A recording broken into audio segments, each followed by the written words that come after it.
fortunate enough to win tickets, and we're expecting a bigger crowd, the biggest crowd that I think we've expected in a number of years, Damian. So very excited to get to go out there tonight to Regents Field, hopefully enjoy some good Barons baseball and, just kind of shake hands, talk some ball with a lot of you. I know a lot of you probably have a lot of questions on things that have transpired lately, whether it's with Auburn or with Alabama, and just there's certainly no shortage of things to discuss tonight, Damian, when it comes to college football, and just excited to get out there and rub some elbows with you and our great listeners, and some of you that we've met, hundreds of times, and hopefully some of you that we've never met before and that we're going to get to meet for the very first time tonight. So it's going to be a big time experience. And of course, Damian, it's a big night for a couple reasons. Absolutely. I finally get to announce, as today is National Signing Day for me, as far as my fan engagement, my fan announcement,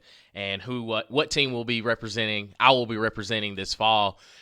Takes a lot of pressure off because I've known it for a couple days. I've reached out to some of the administration and some of the coaches and some of the other fans and let them know that I'll be joining them in 2025, and they seem excited. And I'm pretty excited for the college football season that I finally get to commit to one team. Come hell or high water, I'm going to be rolling with them, and I'm excited to see. Rolling with them?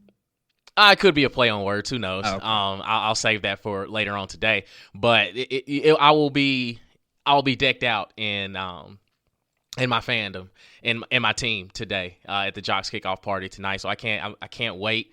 And just kind of just talk about the roster and expectations for 2025 for our team. Because I know a couple fans will be out there tonight, and we kind of just see how it goes, if there's anything I need to look forward to as far as traditions and things like that the coaches can't really tell you on the recruiting trail of things. But I think it's going to be a blast tonight. I can't wait. It should be a fun time, and we are at the front door of college football season. With who would have thought that we're sitting here excited for a Kansas State football game. It's the fact because it's the first football game of the 2025 season, and it cannot get here fast enough.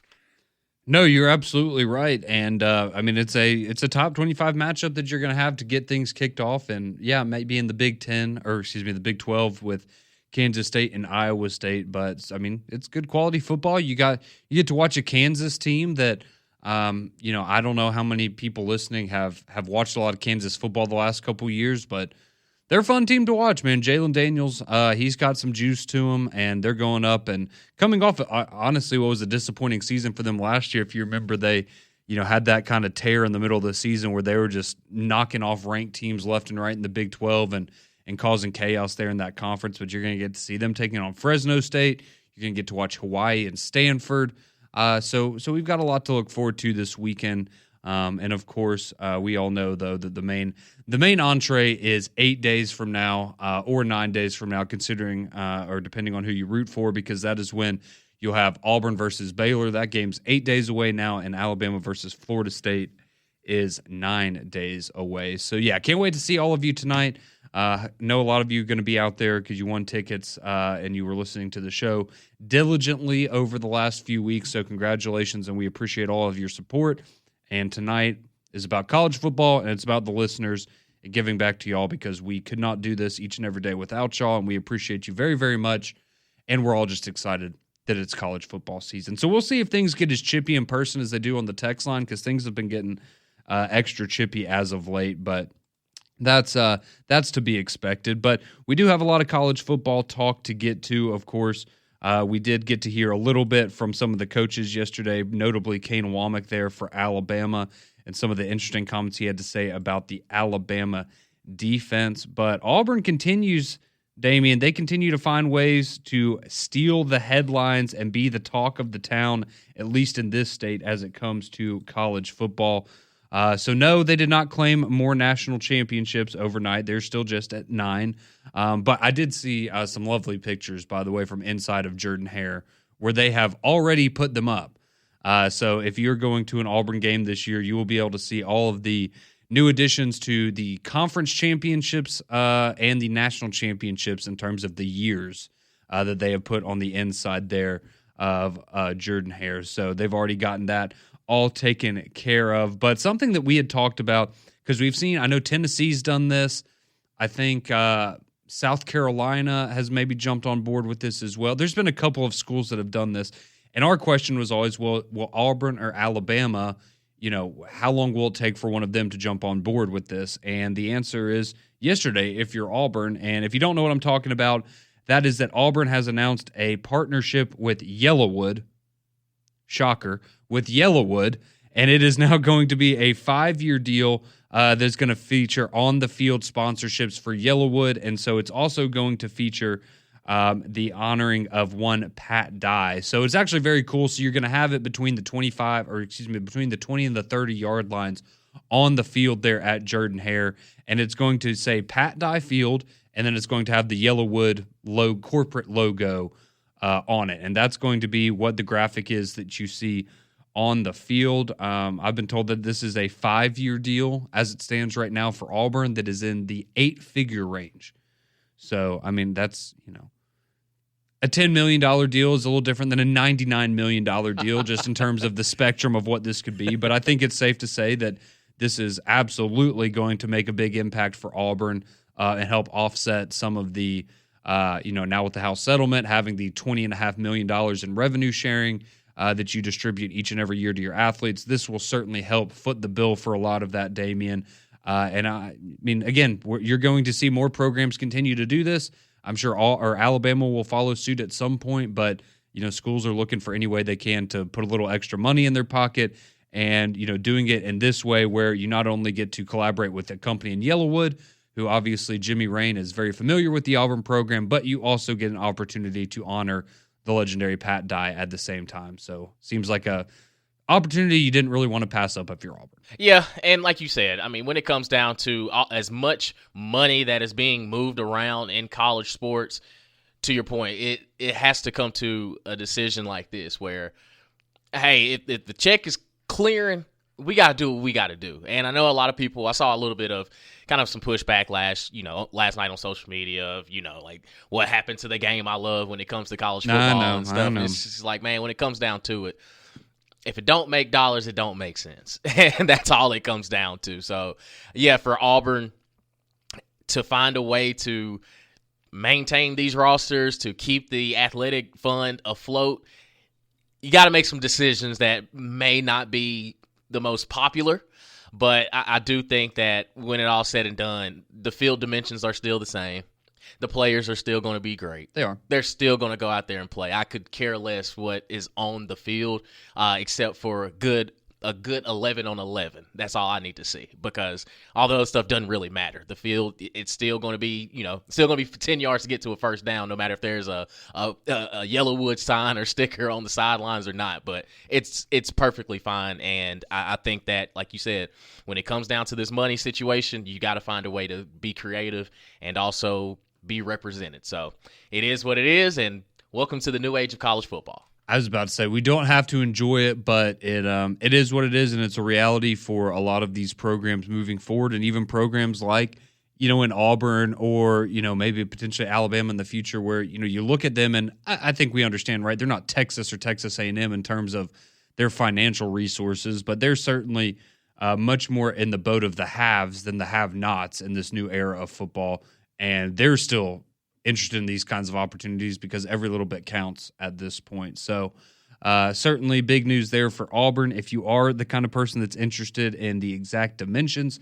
So you're going to have on the on-field graphics, they're going to be 18 feet high, 21 feet wide. And again, as I said, they're going to be on each 25-yard line, and they will feature not only the Yellowwood, it's the yellow logo, but it will also have it will also say Pat Dye Field as part of the sponsorship as well. So a very cool opportunity there. AD John Cohen, in the press release from Auburn University, he said, "We are profoundly grateful to Jimmy Rain and Yellowwood for honoring Coach Dye and supporting Auburn athletics in this innovative manner. To Jimmy and to Auburn, this is so much more than just a sponsorship agreement." So very, very cool. Very, very cool there. And then you had Jimmy Rain, who said, quote, "The things that Auburn gave to me laid the foundation for the success that you see today. How do you ever repay a debt like that?" And so that is part of why Jimmy Rain, as we all know, has been a big supporter of Auburn athletics for some time now. and that now continues with this new Yellowwood agreement. So we'd be curious to hear from you, 205-834-9450. What are your thoughts on this? If you're an Auburn fan, are you, look, you're happy because you're bringing in some money and it's going to help you stay more competitive in the NIL front potentially? Or do you think it's, from a tradition standpoint, it's disgusting? You don't want them, Jordan-Hare is a cathedral, and any sort of graphics, sponsorships, anything like that just kind of taints the pureness of college football. I know there's a lot of people out there that probably feel that way as well. So we'd love to hear from you what your thoughts are on the whole thing. 205-834-9450. It honestly reminds me of when I was visiting with my dad this past week and we were watching baseball, and he goes, "What's that logo on the sleeve of the Yankees jersey?" And I said, "That's the insurance company that sponsors them." He's like, "What?" I said, "Yeah, you didn't know that? Yeah, Major League Baseball, they have, it's like the NBA, they all have a sponsor. Patch. They got that patch on there." It's, again, yes, in an ideal world, they wouldn't have to do that and they could get the money elsewhere. But unfortunately, you're going to have to show a little love to these places if you want them to put some money in your pockets. So no different there for Auburn. And I'm sure many, many programs will continue to take advantage of this in the near future. So, again, we'd love to hear from you, 205-834-9450, your thoughts on the partnership between Auburn and Yellowwood now that they will have their graphics posted on the field there at Pat Dye Field at Jordan-Hare Stadium. So what's going on in Alabama fall camp, though? We got to hear from Kane Womack yesterday, so that's the big news down there in Tuscaloosa. And could we see a true freshman starting on the defensive side of the ball for Alabama? It seems like we might be trending in that direction. We'll let you know who it is and what Kane Womack had to say about him next on Morning JOX. 6:18, welcome back into Morning JOX here on your Thursday morning. Conrad and Damian with you until 7 o'clock, when we'll hand you off to McElroy and Kublik in the morning. So we started off today talking about the new Yellowwood sponsorship with Auburn Athletics and Auburn football in particular. So if you missed the news, Yellowwood is going to have on the 25-yard line, they're going to have a sponsorship graphic that will be on the field there at Jordan-Hare Stadium, featuring, it'll say Pat Dye Field and then have the Yellowwood logo underneath it. So a lot of this is expected to bring money into the program that'll help offset that $20.5 million in annual revenue sharing that they are going to distribute to the student athletes moving forward. And we are told that it is a 5-year deal with Yellowwood that is in the 8-figure range. So not sure the exact number, but that is certainly a chunk of change right there, no doubt about it. And so some of you chiming in with your thoughts on the Courtesy GMC text line already this morning. See, like KC, they say, "I think the logo's fine, but I feel like it opens the door to make the field look like a patchwork quilt, which would be disgusting." See, I don't think that you're going to see it expand where I would be shocked if you had more than one of these, right? Like, I think a lot of schools are going to say, we'll do one of them. Like Tennessee has Pilot, Auburn has Yellowwood. I don't think you're going to just see, and now at the 45-yard line, here's, another corporate sponsor where you're just going to have, like 8 different sponsors on the field. I think it will be reserved for one. I'm not going to say there won't be multiple at any point or any school, but I don't think, I understand your concern, Casey. I just don't think it's going to happen like that. Certainly, I would hope not, because that would look, like you said, it would look horrible. This text come in. It says, Conrad Bamber's at it again, calling it disgusting. Give me a break. I literally asked you, the Auburn fans, if you thought it was disgusting. I could not care less what you do to your field. People hear what they want to hear. Yes, they do. And I just... There are some people that literally text in every day and clearly do not listen to anything in the show. They just have scheduled text that come out every single day. So no, but I would love to hear your opinion, whoever you are, about if you think it looks disgusting or if you think it's great and you're happy that the money's rolling in to your football program. Let's see. Lucky chimes in, says, anything new regarding Alabama's special teams? I know that was Greg's primary concern after seeing the scrimmage. Again, everything that I've heard is what a lot of other people have probably heard out there or shared out there, and that is essentially the special teams players look a lot better in practice than they have in the scrimmages. The punting situation seems to be pretty open. I would think that Connor Talty is pretty locked in as the kicker right now. But I've heard with Talty that in practice he looks automatic a lot of the time. Then you get out there in the scrimmages and it hasn't been automatic. So I think there's we're gonna have to wait and see how it plays out on the field. But it's certainly a concern as it stands right now. So appreciate y'all chiming in. More texts coming in, and we will get to those coming up a little bit later in the show. But we do want to go down to Tuscaloosa, see what's going on with the Crimson Tide, and not with special teams necessarily, but we will go on the defensive side of the ball because Kane Womack was made available yesterday, and so we got to hear the defensive coordinator for the Crimson Tide talk a little bit about his defense, and we'll start with, I think, the comment that probably drew the most eyeballs yesterday. So this is Kane Womack on Dijon Lee, who we've talked about a little bit here. He's a true freshman, absolute freak at the cornerback position. He's about 6'3", 6'4", so he jumps off the screen when you see him just from his physical attributes. But he's somebody we've heard a lot of good things about. He's turned a lot of heads in fall camp. And could he be somebody that finds himself in the starting rotation for Alabama this fall? This is Kane Womack on true freshman Dijon Lee. Yeah, I think Dijon's had a fantastic camp.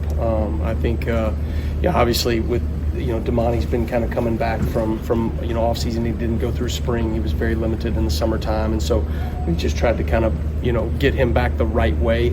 And put him on a pitch count a little bit through fall camp, but he's handled it well. He's done a nice job, but it's allowed Dijon in the spring, summer, and fall camp to get tons of reps and reps with the ones.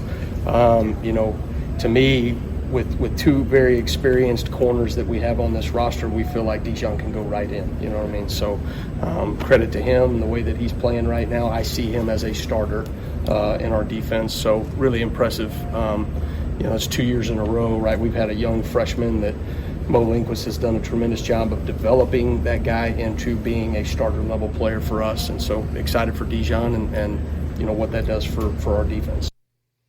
So there you go. He says he views Dijon as a starter in this defense, and that's pretty impressive because we know he's behind Zabian Brown, or at least that's where he's listed, I guess, on the depth chart, essentially. But Zabian Brown, a guy that's a true freshman last year, came in and made a big impact, obviously, had that big interception at the end of the Georgia game to seal that victory for Alabama. But when you go and you look at what, again, I think coming into the year, the secondary is probably the group that most people would agree, don't have any concerns about that group. They're going to figure it out. And now you have a true freshman come into probably your strongest position group and work himself into a starting position because that's just how good he is. So that's certainly a good news there for Alabama. The more the merrier. And when you have a guy with his size and his length, man, makes him such a threat. I know LSU has a defensive back that they're really excited about. I think he's 6'5", and you just don't see that, dude. A 6'4", 6'5" DB, that's unfair almost. And so we'll see. Again, I'm not projecting that he's going to go out there and be the best defensive player in college football, but that's just a kind of a freak skill set for somebody there in the secondary. So I know a lot of Alabama fans very excited to see what he can potentially do. Yeah, you don't find just 6'4" corners, 6'5" corners just laying around. No. That's elite. And if you're a receiver, quote unquote, the taller receivers are like 6'3", 6'4", and you got a corner that can match that. Mm-hmm. It makes very interesting ball out there on the island. If you're, shout out to us small receivers. If we have to line up on the outside and we see a 6'4" corner, we have to get creative on our releases because if they put their hands on us, we're kind of stuck. Tough. Yeah. We're kind of stuck. So, no, but the fact that, one, he's that tall, that gifted, that physically gifted, and also he's a freshman that's making plays, and that's something we've gotten from both camps, both Auburn and Alabama. A lot of these younger guys kind of stepping up when their time is called. And, again, with Damani Jackson, a guy that's, been banged up for a while, those reps are valuable. And now if you're Kane Womack, it's, I'm not even afraid to put a freshman out there because, one, he's got the physical tools and he's gotten a lot of good reps that, we'll see what it's like when the game is called. So now you're building that depth and you're even getting a little bit younger where you can continue to watch him develop year after year after year. So that's pretty big for that defense. Yeah, and he also went on to mention, because you had some people noting yesterday that Zabian Brown was actually getting some work at the Husky position there. And so potentially maybe that's where you see him at times move to Husky. And that's where Dijon can kind of step in and be that second cornerback alongside Damani Jackson, as long as they're all healthy. And so I know Deshaun Jones, Red Morgan, some other guys getting work at the Husky position.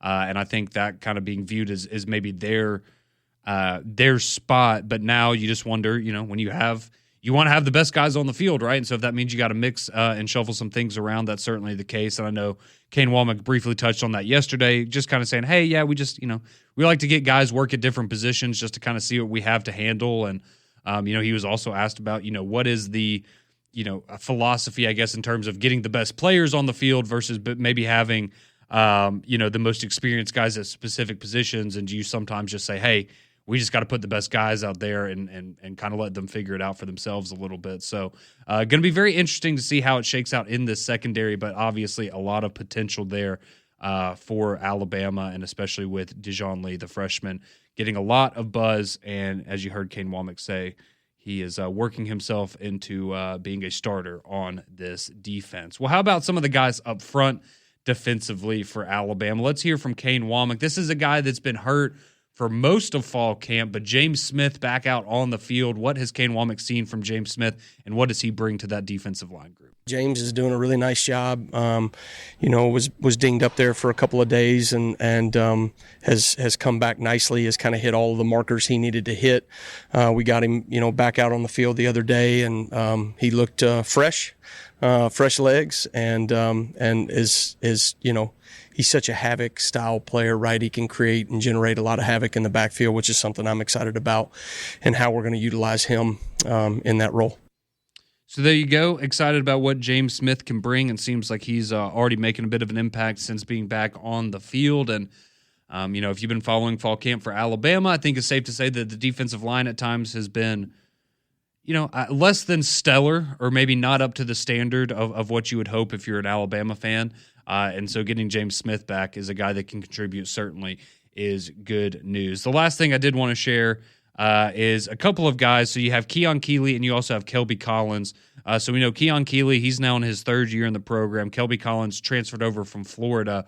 But those are two guys on the defensive front that, again, you would expect to be able to contribute this year. And, Kane Womack kind of had similar sentiment about both of them. Basically, they've got to be more consistent before they're going to be able to reach their full potential, right? Is that they have some freak athleticism to him, like he, especially with Keon Keeley, he was talking about, he's got a frame to him. He's just got to find out how to use it. He's got to find out how to be more consistent. And so those are some of the other guys that you're thinking, okay, well, what if a Kelby Collins is able to contribute this year? And I certainly would expect that these guys will see some time on the field.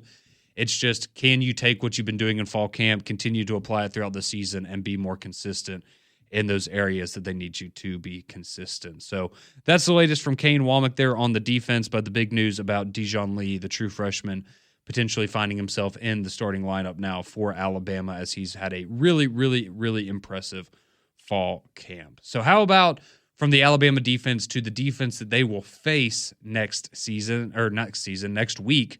That'll be the Florida State defense. And Tommy Castellanos, everybody's favorite quarterback, of course, had some interesting things to say about Alabama earlier this year, but now has some pretty high praise for his Florida State defense. So we'll let you know what he has, basically what he's telling Alabama they have in store for him when they face Florida State down in Tallahassee next weekend.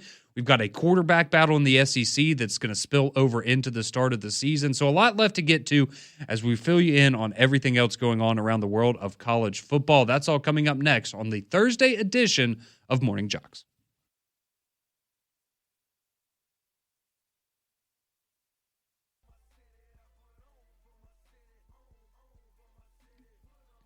.635, welcome back in to Morning JOX. Conrad Van Order, Damian Mitchell here with you on this Thursday morning, and it's a fantastic Thursday because we are just 2 days away from the kickoff of the college football season, and that'll get underway in Dublin, Ireland on Saturday, as you will have Kansas State taking on Iowa State in Farmageddon, and you'll be able to hear that action right here on JOX, and I know a lot of you very, very excited. It's a great time of year, and we are happy that We get to celebrate with many, many of you tonight at the Jocks kickoff party going on at Regents Field.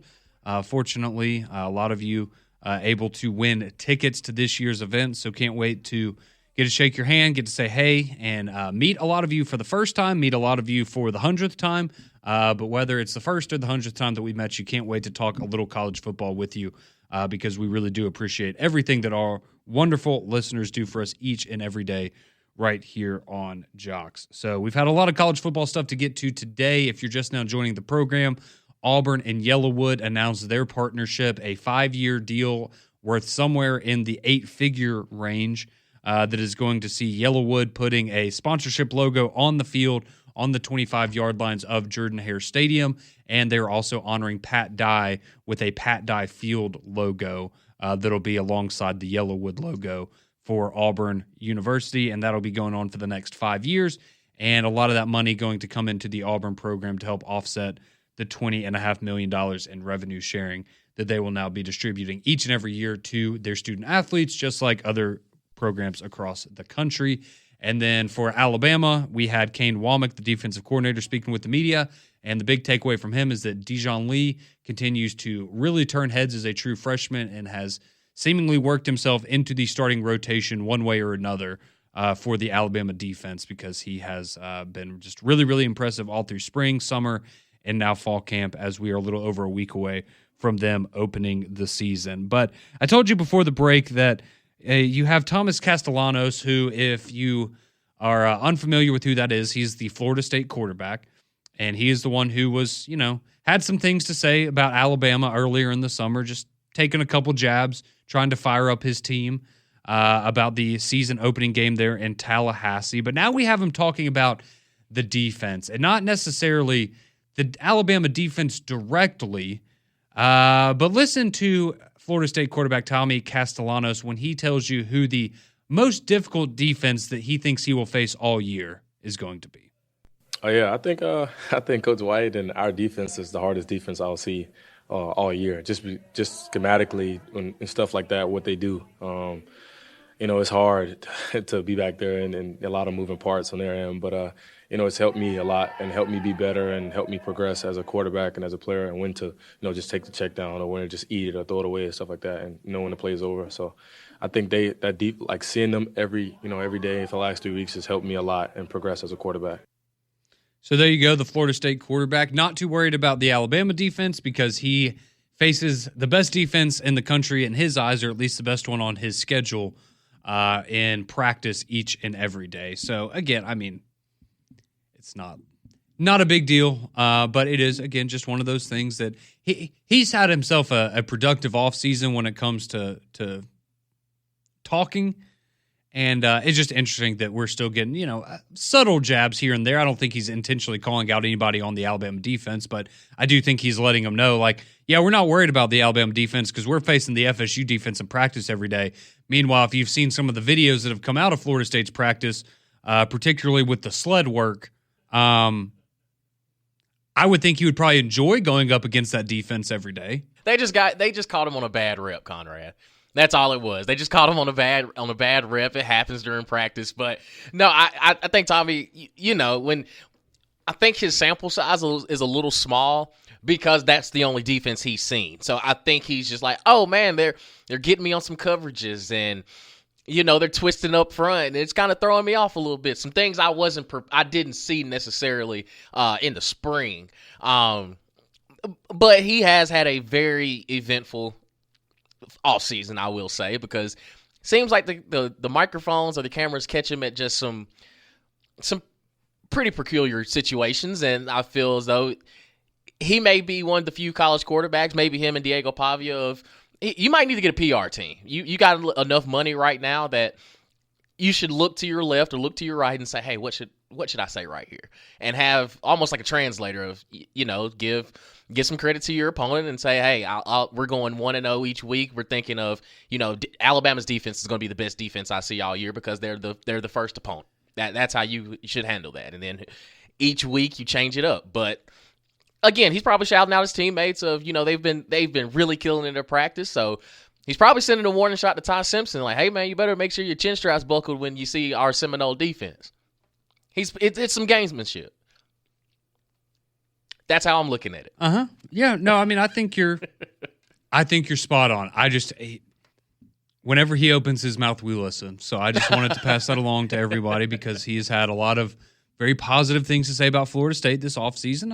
I wanted everyone to hear him. He's giving a shout-out, respect to the defense now. See, I'm glad that Florida State's not opening with Georgia because Kirby Smart would have had that on loop in the Georgia locker room of, like, hey, Tommy Castellanos, he don't respect the defense that we have out here. Like, he basically said we're going 7-5 this season. Like, he would have a reverse psychology, and every time they walked into the weight room, they would have had that quote going on and on of like, your opponent doesn't respect you. This is what you need to look at it as. I will never forget Nolan Smith after they beat TCU in the national title game going, no one had us here. They all thought we were going 7-5. I'm like, Kirby Smart is the best motivator I've ever heard in my life because literally no one in the world didn't think you would be in this spot, but he somehow convinced every single one of you in that locker room that none of us expected you to be there, even though the entire season we were all like, yeah, Georgia's probably going to win the national championship, but somehow I've never understood it. I haven't either, but shout out to Kirby because he certainly knows what he is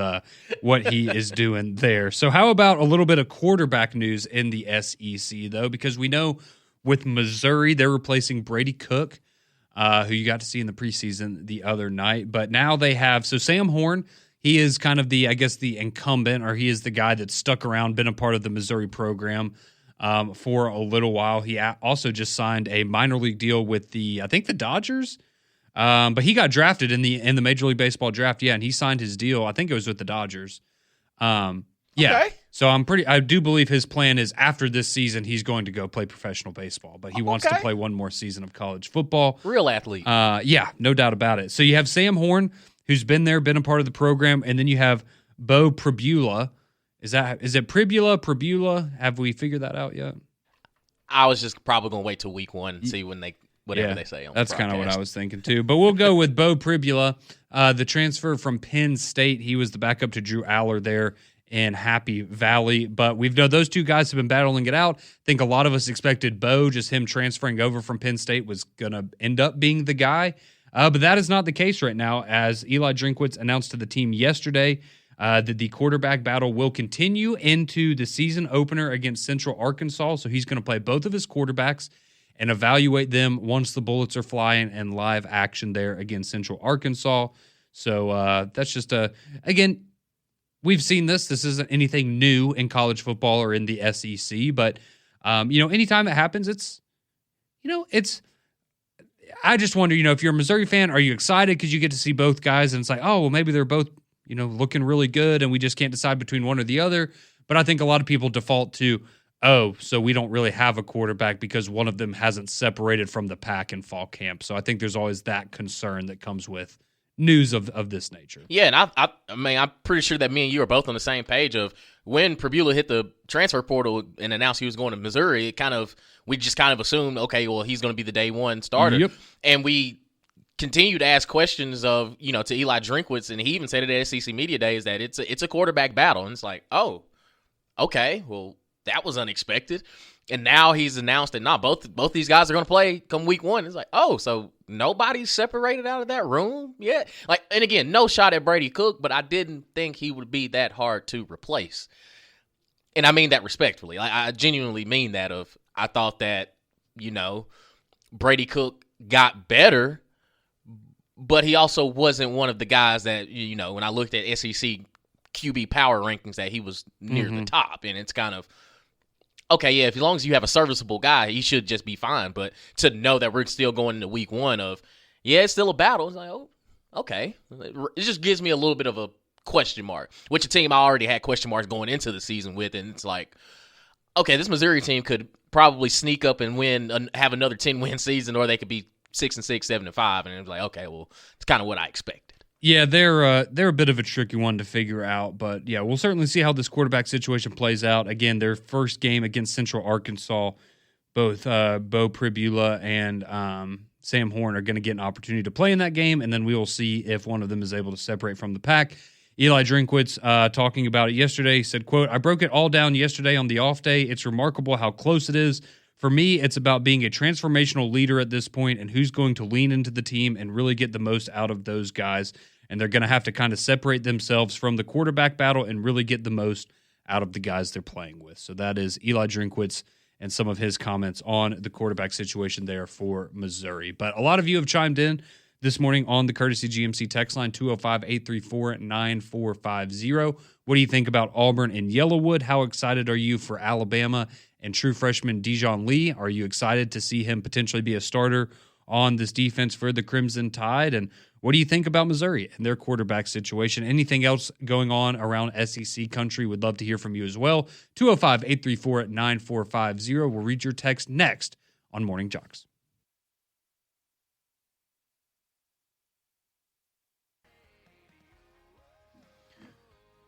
Welcome back into Morning JOX here on your Thursday morning. Conrad and Damian with you, putting a bow on today's show before we hand you off to McElroy and Kublik in the morning. Again, tomorrow we will be one day away from college football, and as Lewis chimed in on the text line, he says, with Farmageddon happening at 11 a.m. on Saturday, are we going to hear Lil Wayne tomorrow morning at 6:50 a.m.? And if you know, you know. Yes, you will. And if you don't know, you'll find out tomorrow. Yes, sir. Can't wait. Absolutely. It's been a long off season, Lewis, and we are ready to put a bow on that and get underway here in the college football season. So hope to see a lot of you out there tonight at Regions Field for the Jocks kickoff party. Congratulations to those of you who entered and won tickets. Should be a very fun night tonight of talking college football with all of our wonderful listeners. So let's go to the text line for good. Let's wrap up the show there, Damian. 205-834-9450. That'll get you on the Courtesy GMC text line, as many of our other wonderful listeners have already done, where Walker from Georgia chimes in, says, Jacksonville State versus UCF in just 7 days. Go Gamecocks. Absolutely. That'll be a great game getting underway next Thursday that you'll be able to enjoy. UAB also kicking off their season next Thursday night as well. Let's see. We have a new texter. It says, Vol fan and Bama land. I don't know if this is a new texter or Damien, but it just says, go Vols. Well, that's not me, Okay. but go Vols. I didn't know. Let's see. Gabe chimes in. He says, I didn't know we were still talking about this, but he says the only people mad about Auburn claiming 9 championships are the ones who claim 18. There are a lot of Alabama fans that are not happy about that. But, hey, again, I look at it like this. If Alabama's going to go and claim all those championships, why can't Auburn? I can't criticize Auburn for doing the same thing that my university has done for decades. So it is what it is. CJ chimes in, says, I figured if they were... Never mind. Not going to read that one. You got me there. He almost pulled a Landry. You got me there in the first half. We are not going to do that. Casey chimes in, says, okay, never mind. That was one about the patchwork quilt. Sorry, I'm still thrown off by that last text. That would have not been a great one to read on the air. Jim Perry chimes in. He says, I don't have a problem with Yellowwood sponsoring Pat Dye Field at Auburn. College football is all about the money these days. So if that's the case, then show me the money. Just like in Jerry Maguire. Alan chimes in, says, tell me you want to be Big Brother without telling me you want to be Big Brother. All the barn folks used to criticize Alabama for claiming titles. Now they're doing it. Bama named their field in a historic stadium after a historic coach, and now Auburn's doing it. They still have a long ways to go, little bro. Let's go. Roll Tide. I don't give a piss about nothing but the Tide. Atta baby. Roll Tide. That's Allen right there, channeling his Roll Tide Willie.